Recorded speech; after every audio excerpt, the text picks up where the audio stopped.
Hello everyone, this is Stephanie. Welcome to another video.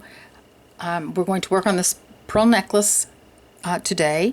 I pulled this out. I had made this a long time ago before I started the YouTube channel, which actually wasn't that long ago. It was maybe 6 months ago. But these have been made for quite a while, and I had gotten a note from a viewer who could not make her necklace curve, and she gave me all the beads she was using, in a note, and I tried to make them curve and I couldn't make them curve. So making a necklace curve is, there are a lot of factors involved in making it curve. So I thought I pulled out this necklace because it curves by having more beads on the bottom row than at the neck. So let me just mess up my pretty little pearl pretzel and show you what I'm talking about. So when I open this necklace, do you see how it's kind of looks funky? It's not straight across. That's because my bottom row of pearls and beads is has a little bit more in it. There are more beads here than there are here. So that's making the necklace curve. So that's one way that you can always make a necklace curve, is by putting a smaller bead up at the top. Now we know that because we had done, and let me see if I can, here I have the black one, spring flower buds. What we did with spring flower buds is we put a smaller, and I know this is, it's a dark one, but we put a smaller bead at the top, so, and the larger, the 4 millimeters around, and then we put 3 millimeter at the top. And what that did is it kept it from falling over. And that was another thing that this viewer was talking about, that she had made a necklace, and it just kept falling over on her neck. So this one would also fall over if I had used all 4 millimeter fire polished beads here. I wish I had the green one because you can see it a little bit better, but if you look at the video you'll see that. So and that was the problem I had when I made it. At first it was just flopping over. So for something to lay nicely and to curve nicely, the smaller beads are at the top, and there's something heavier, there's something more at the bottom. So that's one way of making it curve, and I think that's a really cool way because you can do a lot of things with that. Now there are other, just to show you one more that we just made recently. So we did the Victorian chic, and this one, it just lays flat right across, you see. So you can make this curve just by moving it around. So this is really easy if you can get a nice drape to it, and it will automatically just conform to your neck. But that's not going to happen with everything, and that's clear that, if you've ever had that problem, and I've definitely had that problem. So this is kind of cool because like I said, it's got 2 rows of pearls, and it's got a little bit more on the bottom. There's some Tilas in there, and it's got a little bit more on the bottom, so it makes it curve. So when you put this on, it's going to curve very nicely. Well, I don't have a neck to put it on, but it's going to curve very nicely around your neck, and it's going to stay curved. It's not going to fall over. It's not going to, twist up. It's just going to, you put it on the correct way, with the larger beads at the bottom and the smaller beads at the top, and it can, twist around a little bit, but once you get it on, this is how it's going to stay.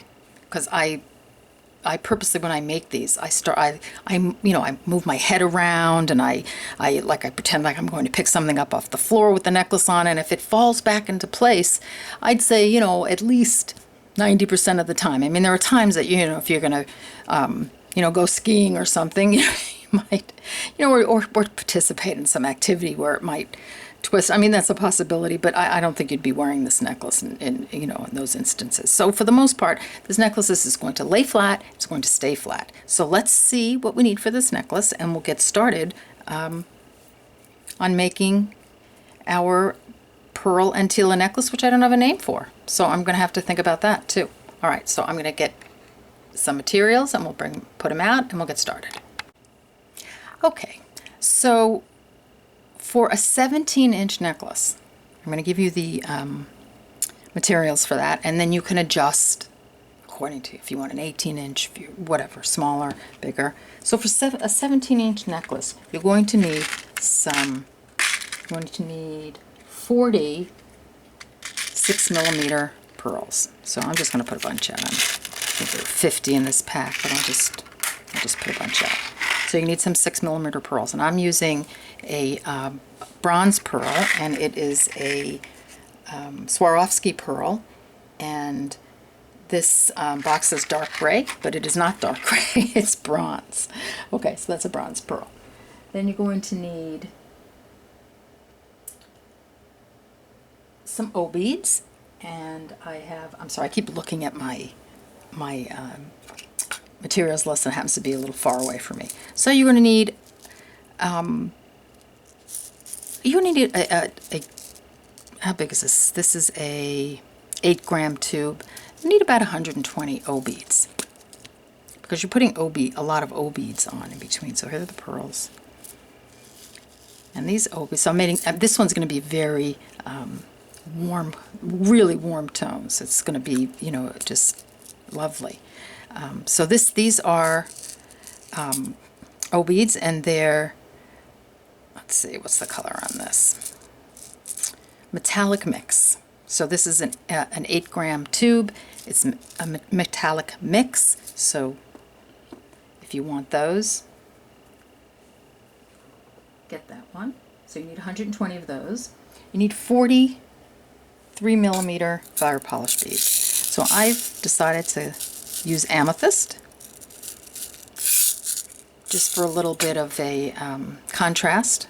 Get some color going in there with the, with all this sort of bronzy goldy stuff. Okay, you're going to need Tila beads, and for the 17-inch I used 21. But, you can't get 21 Tila beads. You have to get, at least a 5-gram tube, and I know that you'll have 21 in a 5-gram tube.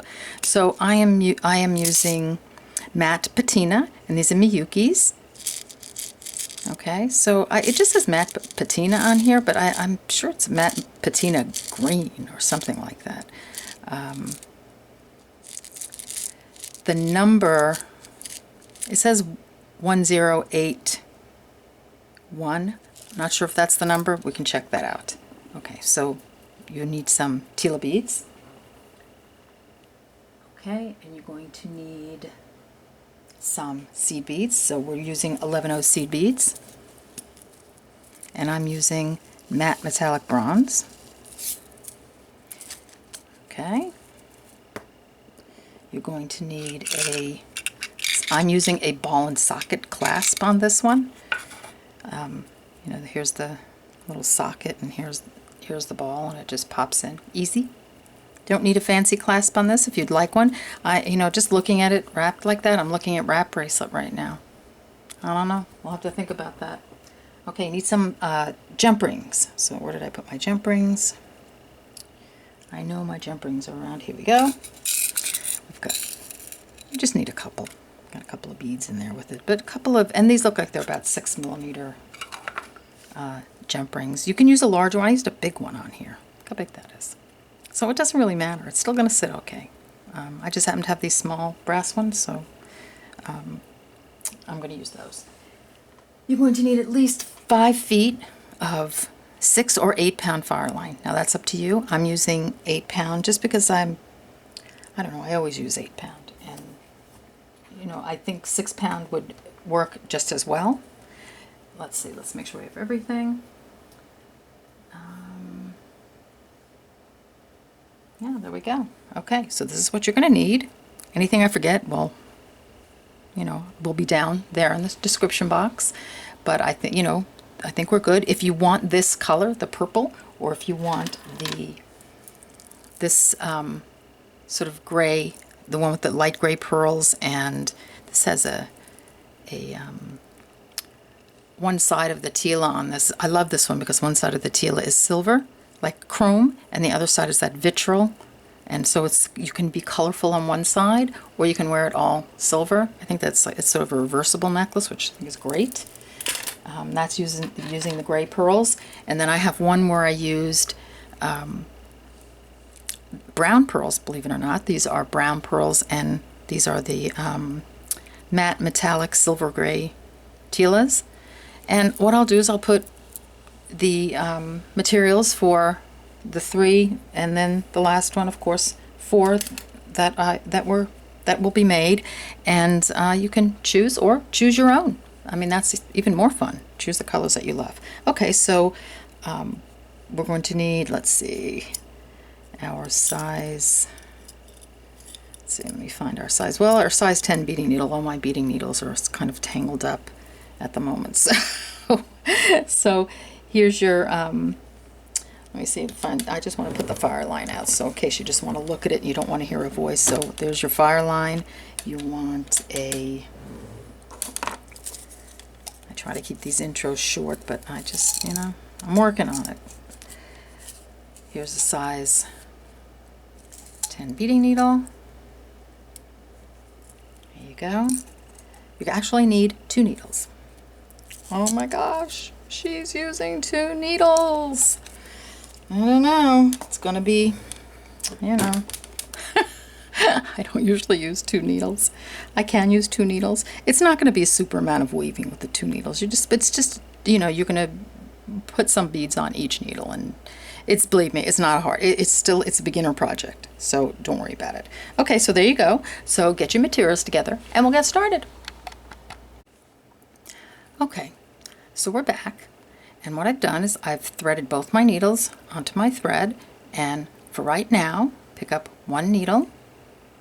Move my camera a little bit and put on that needle 6 seed beads. It's your 11 O's and 1 Tila.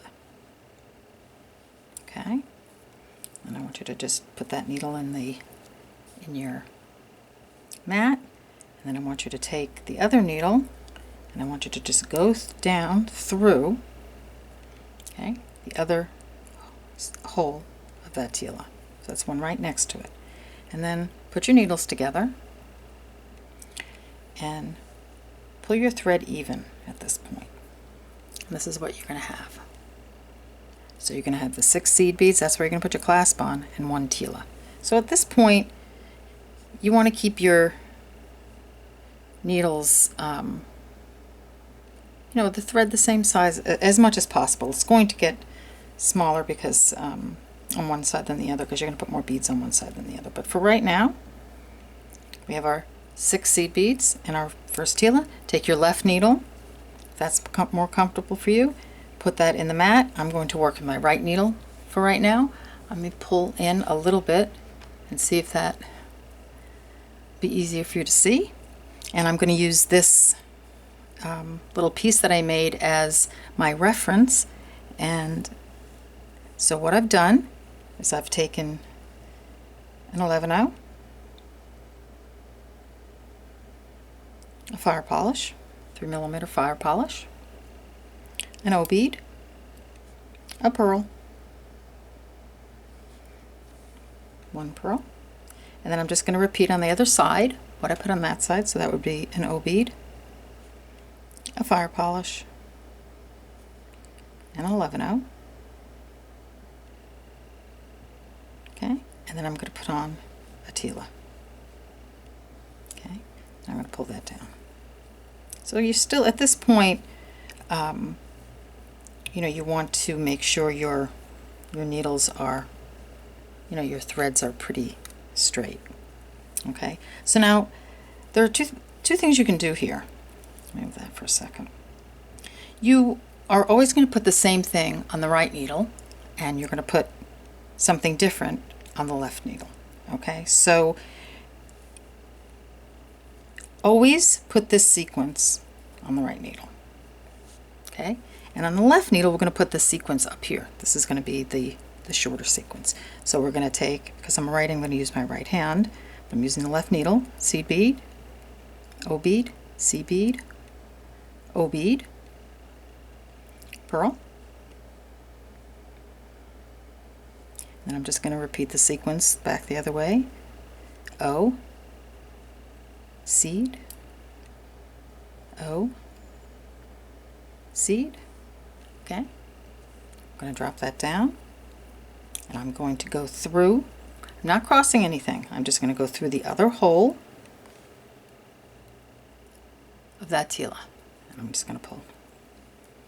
Okay, here we go. Put my needles together. I'm going to pull till that's straight. So this is our first sort of, unit. We're just going to keep repeating this. So on the left needle, you're always going to put what's on the top, and on the right needle, you're always going to put what's on the bottom. So let's do one more, and then I'll send you off on your own. So I'm going to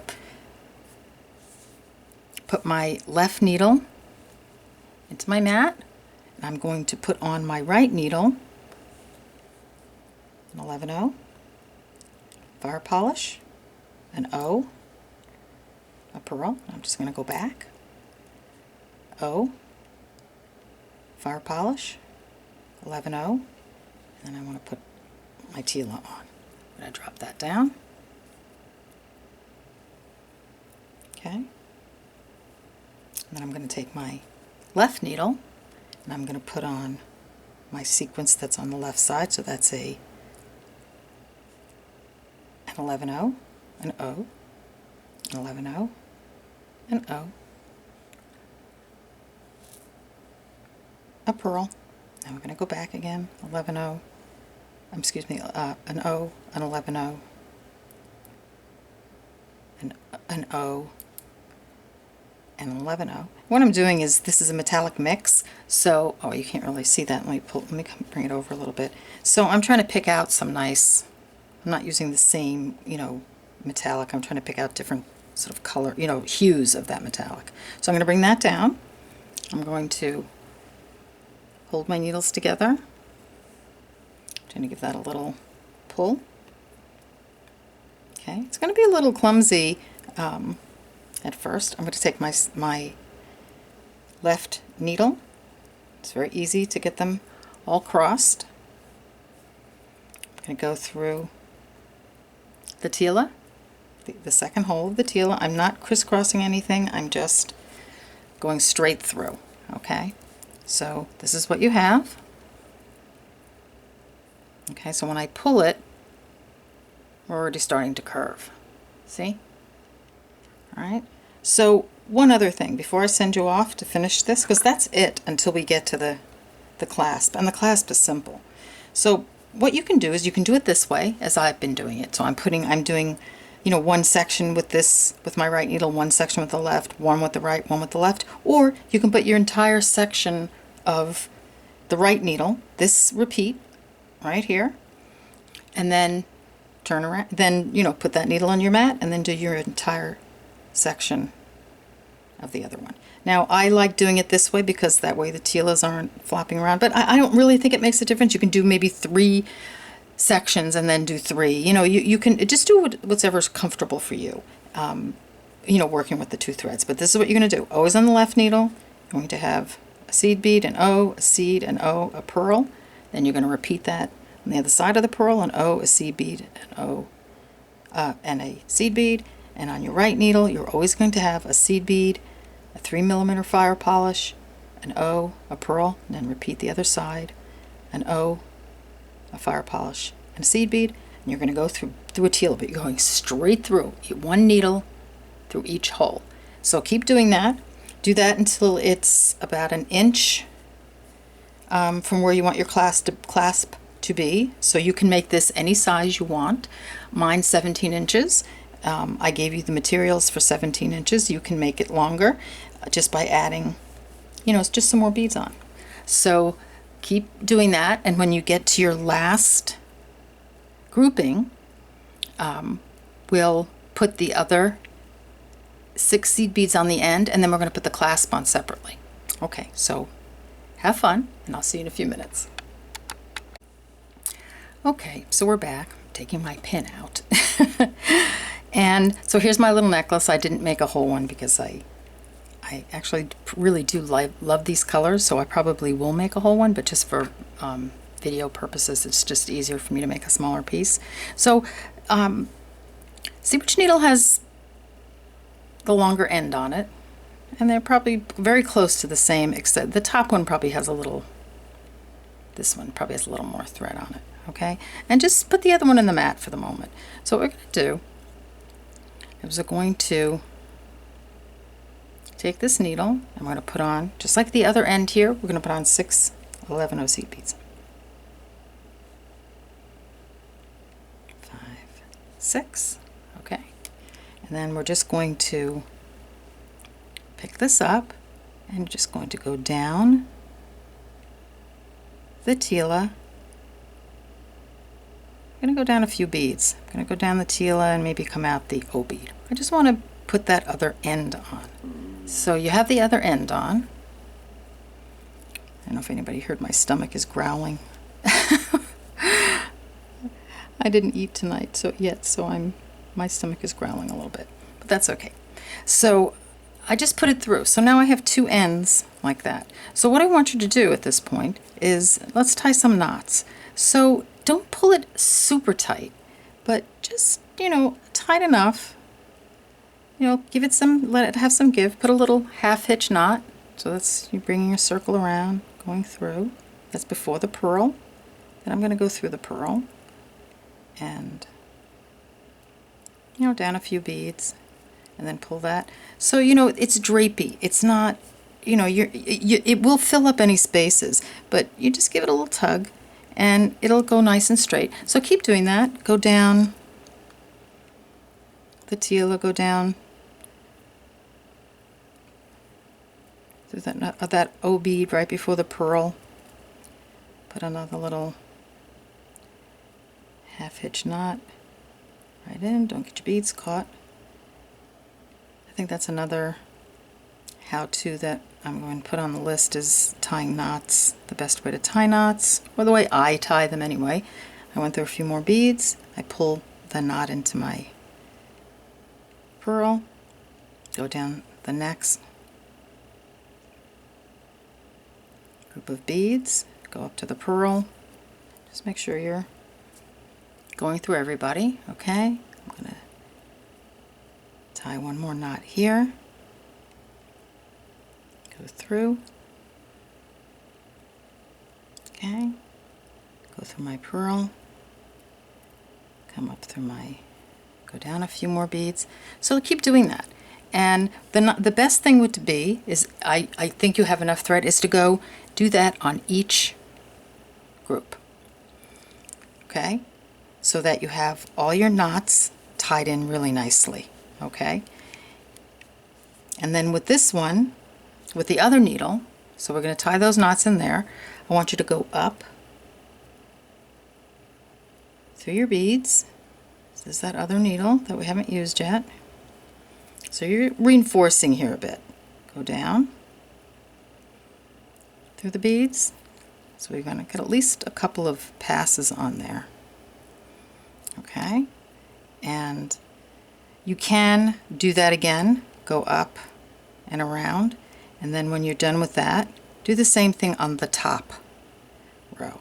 Okay, so you have at least 2 passes. Try to get 3. It doesn't matter if a little piece of thread is showing under that Tila. Nobody's going to see it. It's not going to show. So here now you're doing the other side, and I need to pull my thread a little bit. So now you're doing the top part. So I'm coming through. Okay, this is a little clumsy right now. I'm going to just get my half hitch knot in there, pull it down. I'm going to go through the purl. I'm just going to go up to the next, all the way up to the next purl, right before the purl. Okay, I'm going to tie another half hitch knot right there before the purl. Make sure your loop is right there. Got that? Okay, tie the knot, go through the purl, go through all of your beads. Okay, so you get the picture? Do that all the way down. Okay, so I'm going to sort of pretend that I did that all the way down, and then, you know, tie your last half hitch knot, you know, right here. And you can actually go around your loop again if you want to. So I'm going to leave that as it is, and I'm going to, because you don't need me to go through all the knots, but do each group. That's what I did on all the others, and it makes it's nice. It sort of separates each group, and it falls really beautifully. So I'm going to take my little thread burner, and I'm going to burn off my threads for now, just so we can get this done. Okay, so so this is what we have. Now what we want to do is we want to put some jump rings on this. So we have a couple of jump rings. I'm going to take my pliers, and I'm going to, I really should have another pliers. These are very soft jump rings. I can use my fingernail on this. Yes, I know we shouldn't be using our fingernails on them, but I'm just going to do it because it's so soft and it's probably a little small for this. Oops. So I lost that one. So I'm going to do that again. So just open your jump ring, put it on, put on your 1/2 of your clasp. Okay. Close that up. I'm going to get that nice and tight. I should be using 2 pliers, but I don't have one right now, so I'm just going to, I'm using my fingers, but I'm not happy with how that's coming out. So you use your 2 pliers. I just don't have the other one available at the moment. So well, let me see what I've got. I have to have something I can, well, I'll try this guy. Okay, so that's my drawer closing. So I'm just going to take, I just want you to do this. I'm just going to open it. I'm just twisting it open. Okay, so I'm going to put it on the other end. I'm going to put the other end of my clasp on. These jump rings might be a little small. You might want to use a little bit bigger one. And then I want to just twist it back together like so. Well, it wasn't my best jump ring, but you got the idea. Yeah, they could probably be a little thicker maybe. Okay, so here we go. Here's our necklace. This is how it's going to close. Maybe I can use this as a bracelet. Or an ankle bracelet. So we're going to pop the ball in, like so. There you go. There's your necklace. There's your clasp. To undo it, you're just going to, this is a tight one. You're just going to pull the, oh, there we go. So do you see, I mean, I wish I could hold it up on a neck, but do you see how nice that drapes? Don't forget to put your knots on each group, okay? So here it is again. Just slip the ball in. It's a really cool clasp. I like that. So here's your necklace in miniature form. Here's your necklace in true form. Okay, let's close that guy up. All right. Let's see, do I have all my, am I twisted? No, there we go. Okay, so there's the sort of, well, let me pull out a little bit. There you go. So there it is there too. The other 2 I'll just leave over there. So that's it. I hope this helped the viewer who had some issues with trying to make her necklace curve. So this is, you know, this is one way of doing it. I showed you the other way. I did want to show you, I know, one more thing, and I like to preview things because this is what I wanted to, excuse my arm, get done for Friday, but my beads didn't come, and I sort of got everybody excited on Facebook about it. So I'm just going to move this over for a second, and I apologize, but the delivery date on my beads is It's maybe Friday, maybe later. So that's why I can't wait to have my own, my Etsy shop, so I can just pick my beads out whenever I want. Okay. All right. So this is what I was working on right here. So I was working on the bracelet, and I have this, a needle attached to this and some thread. I was working on the bracelet to go with this. So it's going to be like so. Okay. And I just ran out of the beads. So that's the one that I'm really excited about. I mean, a viewer had asked me to make this a long time ago, and I put it on the list, and I'm working on it. So I think that's going to be a really, really nice bracelet to go with this ring. And so look for it. It's probably not going to be till next week then, unless my beads happen to come really fast. So I wanted to just give you an update on that. So you will have this tutorial up as soon as I can. Okay. All right. Well, thank you for joining me for this video. I hope you make this necklace, and I hope you post on Facebook. I hope you will subscribe to my channel if you like my videos and you want to see some more videos. My videos are always free and they'll always be up there. So subscribe if you want to be notified when I put a new video out, so you don't have to go searching. You'll be right there. This is kind of a cool one, again, because it's it's reversible. So here you see it's sort of purpley on that side and blue. That side's all silver. And what I've done on this one is I did a magnetic clasp. So I just wanted to give you, show you I'll just show you all of them, because I have difficulty shutting up, and I'm always talking, and I hate leaving. So anyway, this I used a little rose box clasp, which is, you can get, I forgot where I got it. I think it's Fire Mountain Beads, but it's not a great clasp. It keeps coming apart. So anyway, here we go. There you got it. There you go. You've got your necklace. I hope you enjoyed this video. Again, like me on Facebook, subscribe to my channel, and I will see you on the next video. Bye-bye.